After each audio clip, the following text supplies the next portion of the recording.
We will move on to another presentation, and it's going to be delivered by Joseph from Cursive Technology. The floor is yours.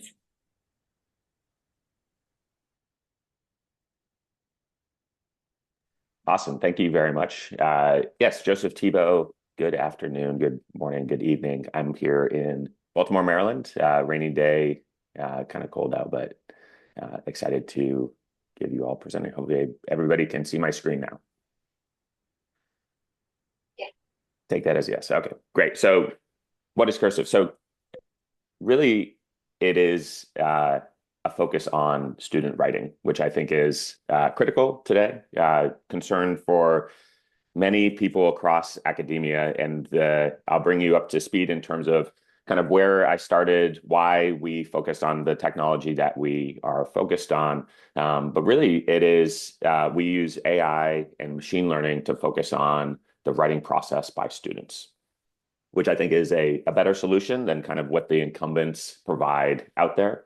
We're able to do that more cost effectively because of the types of data that we use and the really kind of a foundational move towards efficiency and cloud-based solutions. One of our kind of overall missions and visions was to create more transparency for all, for both students and faculty when it comes to the writing process and to writing that ultimately gets submitted to university. So, why did I focus on this? And I have to be very transparent, is that contract cheating is what got me interested in this business originally. So I was 15-year practitioner and operations administrator at online colleges and universities, and knew that SA Mills existed, and that we had the best state-of-the-art tools for academic integrity, including proctoring solutions and Turnitin and all of these things. Basically from like 2012, very early adopter for web-based proctoring tools, but also used various different plagiarism detection tools to make sure that the files that students were submitting to the learning management system, which I administered, were original and plagiarism free. And I was not long to basically figure out that that's a pretty loose tie that we have for student submissions if we're leveraging a file attachment, because we know that it's coming through the student account, but there's really not a significant amount of information that ties that writing to the student. So in business school, late career, kind of entered again to graduate program at the University of Maryland, started to think about, why isn't there solutions that better tie student writing to the writer, especially when we have great learning management systems out there that have places for student to write, many different web-based text editors. Where are we in terms of actually tying student writing to the actual student? So I pitched this kind of idea. It was mostly an idea at that point in 2022, mostly focused on, hey, contract cheating is coming. And also there's this generative AI thing that's about to basically sideswipe everybody. And that was also the day that ChatGPT launched. So good timing, I suppose.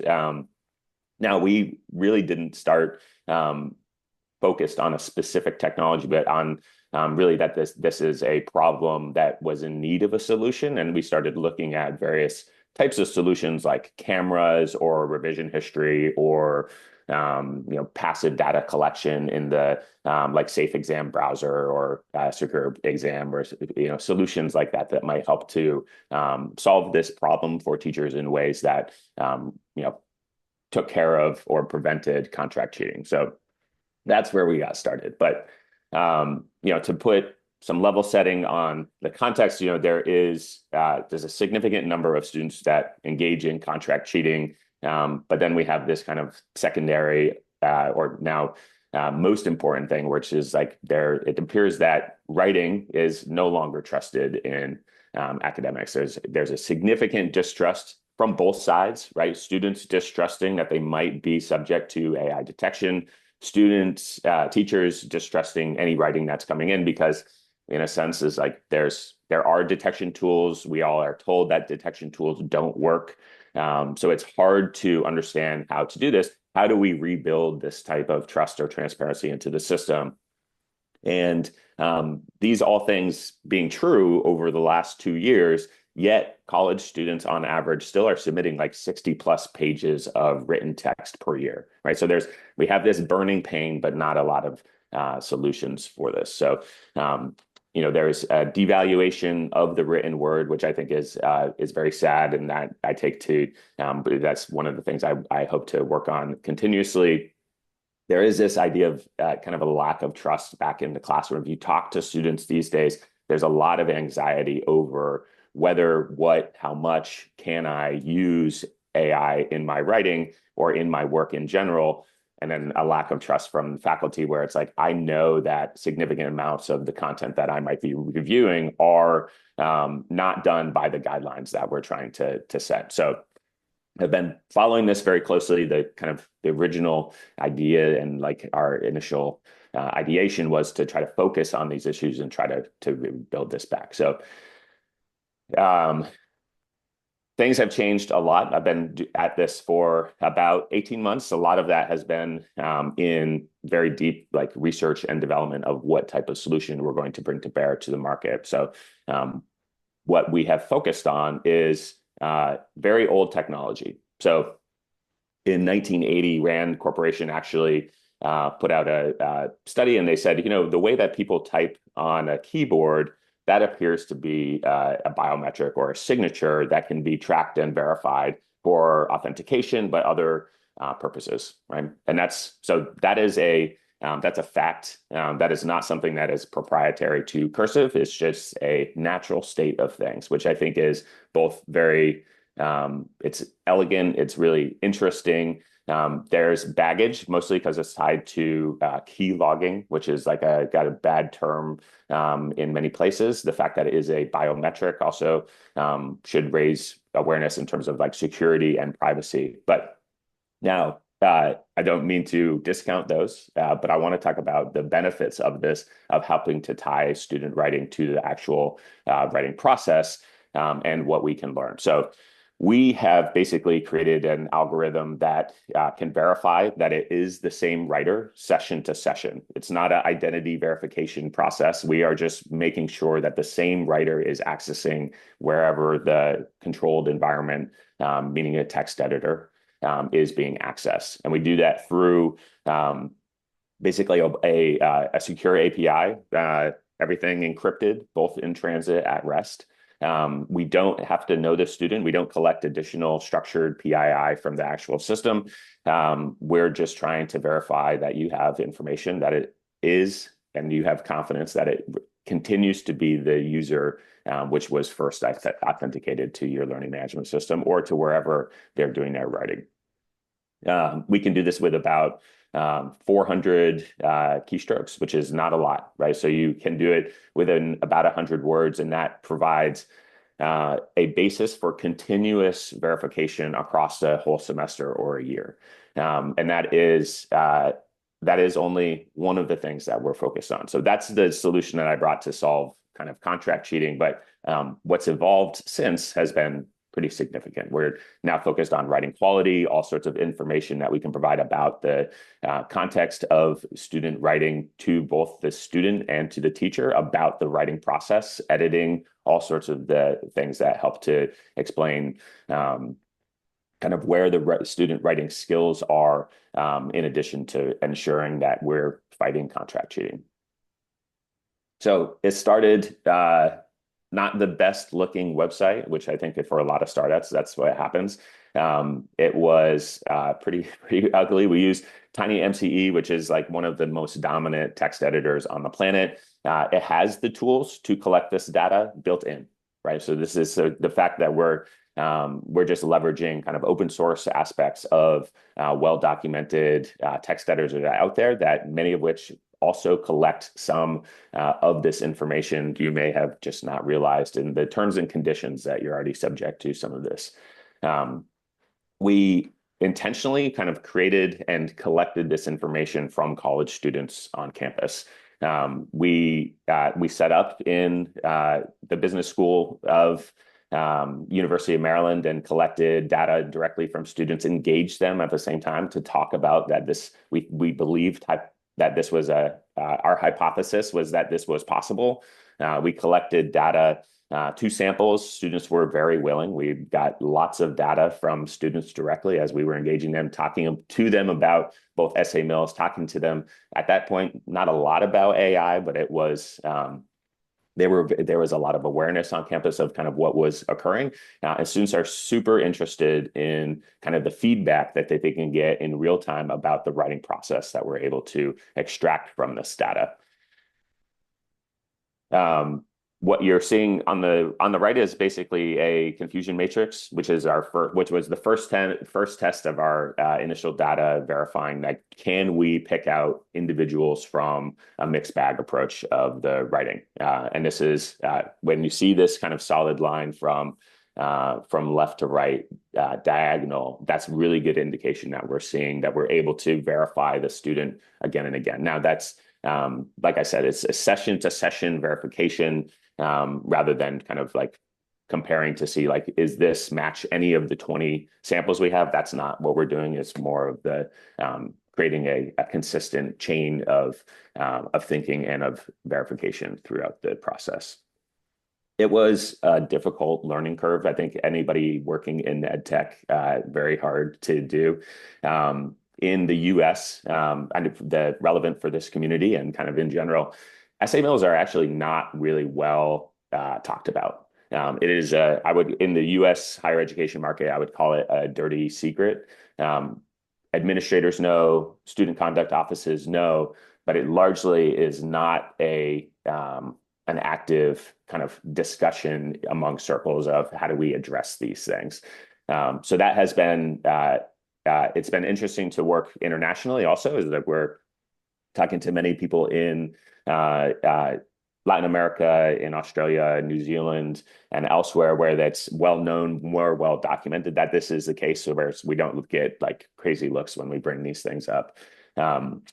So that's one thing that has kind of driven us to focus on the analytics side, the writing quality aspects, AI detection, or kind of like the verification of the student in context of writing from with co-authoring with AI. Those things tend to be a lot more attractive to the US market so far.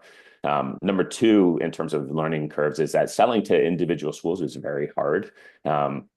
If you ever tried to go, work through a PO process or like a purchasing process within your institution and how hard that is, imagine being on the outside trying to identify the right person who might want something like this tool to use in the classroom. Very difficult.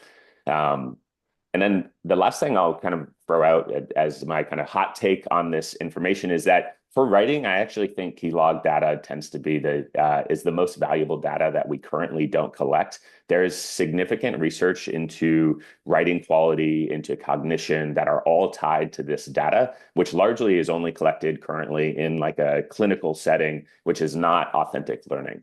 But the massive amount of potential for helping students to learn about their own writing and to serving this as a shade of intelligent tutoring system, or just as information back to the student about the writing process, could help to create significant changes in writing habits as students are looking to be more efficient, to be better writers, to cut down on grammar error correction, and all of these other things, which I think is certainly is the future for Cursive and the work that we're doing. So, what's the solution for contract cheating and the solution for building trust in the classroom? Really, I think it's you. It's the way that you type in, the fact that we can validate you by your own volition through a context window safely and securely, and then provide you information about your writing back, I think is really important. It's a ubiquitous interface, right? Keyboards, and if you're looking at a laptop right now, they're everywhere. This is easy. This is not a difficult thing. There's no learning curve from a student perspective to leverage this and to use this information and use this nascent and kind of inherent standard to verify and to build trust in the classroom. Second is that it's verifying humanity, which is, I know that I feel I'm sorry that it's come to this in terms of how AI is kind of like inundating us and there's magic buttons in basically every interface that we have. But if we want to understand what students actually know, this is one way to do that because this is the clearest and most direct route of capturing student thinking to in any writing or in any learning environment. From a ID verification and ensuring this is one of the only solutions on the market that is directly um, created in order to confront the use of essay mills, right? To tie the student actually to the writing and to ensure that at least at the very minimum, we are raising the bar for cheaters and not impacting or throwing additional like hoops and obstacles in the way of honest students. Um, and then lastly is like we get a lot more information, right? We can identify plagiarism. You can do that through the writing process. We can do that through copy pasting. We can listen to those types of events. We can help students to understand, like if I paste information, is there additional work that I need to do?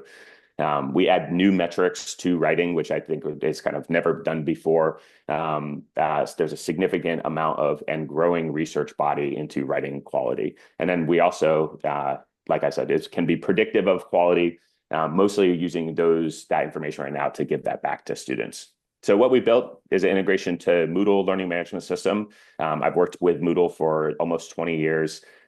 We have a lot better looking interface now. It works with, in a sense, it puts learning back into the LMS rather than trying to coordinate some verification check after the fact for writing that happens outside of the learning management system. Right now, we have a robust kind of suite of tools that are help to identify plagiarism, to capture information from students that's pasted, a whole host of analytics about the writing process and session for students and teachers to benefit from, in addition to the verification checks just at a minimum. And this provides a lot more context so that you can have kind of at a glance, if you need a number in terms of how well you should, how confident you should be, we can provide that very quickly in terms of the effort that students have gone through from a writing process. Right now, we have a Moodle plugin available at moodle.org, already being used on a couple dozen sites. We have a partnership with OpenLMS, which is one of the largest Moodle hosting providers internationally, that will be launching 12/27. If you are an OpenLMS customer and want this, it's a flip of a switch. You can just ask your sales people. And we also have this as an API, and we're seeing kind of lots of interesting use cases and interest in this type where we can actually serve this into a non-Moodle learning management system and provide this level of ongoing verification. Really, the product for me is actually the API. The sad part is nobody collects the data that we use. So there was a little bit of legwork that we had to do to make sure that the data could be captured and fed through the API system. For the future, obviously, students don't do their writing always in the learning management system, right? I'll just state that as a fact, right? So, however, if that's the case, I don't know how much academia will be able to control students from the standpoint of like write in this specific environment. It can be done, but that's in a sense you have a learning management system already telling students to go to another place where all writing must occur. I think is difficult. So this can be served to students as a browser extension. We have one, it's in testing right now, but in a sense, I think part of the challenge for us collectively is how do you entice a student? How do you convince a student that it's actually worthwhile to have integrity or to have integrity in this way where you might want to be able to verify proactively to your teachers? So this idea of allowing students to benefit from this information, even anonymously, in terms of like that we don't need to know who they are. We can verify them without having this information. In a sense, the account is verifiable because of the typing biometric. So there's some interesting ways to kind of leverage this information as grammar correction, all sorts of other tools. If I want to, I don't think anybody from Grammarly is on this call, but I would say is like if I'm going to pick a fight in the future, it probably will be against the sites that provide the problem and then a solution on top of it. Why don't we? I don't think we need magic buttons in every single place that we write. So this is just one of the ideas where we're looking to go in the future. I talked about the writing quality, and I would just say is like it's a significant amount of information that we can provide to students. These are a subset of the growing number of features that can be extracted from our data set. And all of this, when provided with context, are great ways to help students to understand their own writing process and things that they could focus on in order to improve over time.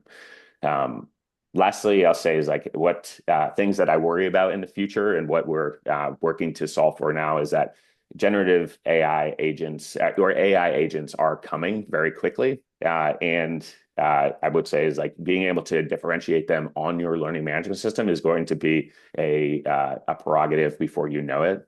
That's unfortunate, but that is just the state of the case. What happens when I can through natural language processing as a student kind of say, hey, go take my quizzes or go find the next assignment, complete that assignment and upload it, right? There's a disconnect happening here in terms of how we're managing and protecting learning management systems, and a solution that ties student writing and cognition and effort directly to the students can be part of that suite. So once again, my name is Joseph Tiba. I'm founder and CEO of Cursive Technology. If you have any interest in this or want to talk further, I would be happy to. And I had some questions too, is like, what is it? Thank you. Yeah, Thank you very much, Joe, because we I are appreciate running out of time. it. Sorry, no worries. If there are any questions, please just type it in the chat or use the Q&A tool. I just use the opportunity to ask you, is there any difference between languages if the students are writing in, for example, for me, it would be Czech language or English. Is there a difference for you, or you can It's a great measure question. anything? Yeah, it is trained right now. It is trained on English language. There are about, I don't know, 80 different OEM keyboard configurations. Ours right now, we've tested on a growing number of the languages in Europe, Spanish, in addition to the standard US one. There is a difference between keys and key codes. So as I would say, is like there's a numerical mapping of your keyboard that's consistent across all of those OEMs. So it does matter, but in a sense, you can solve for that.